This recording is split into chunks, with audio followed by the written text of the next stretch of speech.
متحدہ عرب امارات میں یوم پاکستان ملی جوش و جذبے سے منایا گیا۔ ابوظہبی میں پاکستانی سفارت خانے اور قونصلیٹ آف دبئی میں پرچم کشائی کی تقریب بھی ہوئی۔ مزید احوال سید مدثر خوشنود کی رپورٹ میں۔ پاکستان کا 79واں قومی دن نہایت جوش و جذبے کے ساتھ منایا گیا۔ دارالحکومت ابوظہبی میں پاکستانی سفارت خانے میں پروقار تقریب کا انعقاد کیا گیا، جس میں پاکستانی سفیر معظم احمد خان نے پرچم کشائی کی۔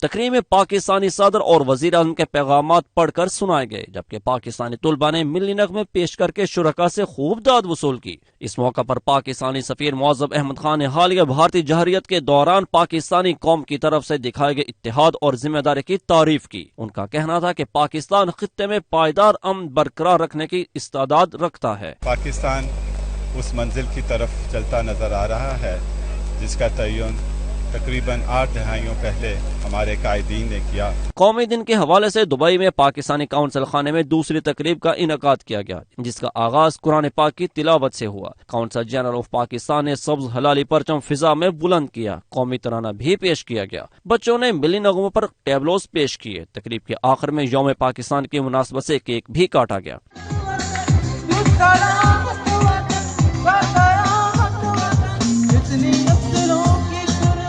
تقریب میں Pakistan peoples party middle east کے صدر Mian Munir Hans, Zulfiqar Ali Mughal, Muhammad Shafiq Siddiqui, P T I رہنما عبد المجید خان، عرفان افسر ایوان، راجہ راشد علی، مسلم لیگ نون کے رہنما عبد الوحید پال، کیپٹن عاصم ملک، پاکستان سوشل سینٹر شارجہ کے صدر خالد حسین، راجہ سرفراز احمد، پاکستان بزنس کونسل کے صدر اقبال داؤد کے علاوہ چودھری حمید، عطیہ مصطفیٰ اور حافظ زاہد علی سمیت اہم شخصیات نے شرکت کی۔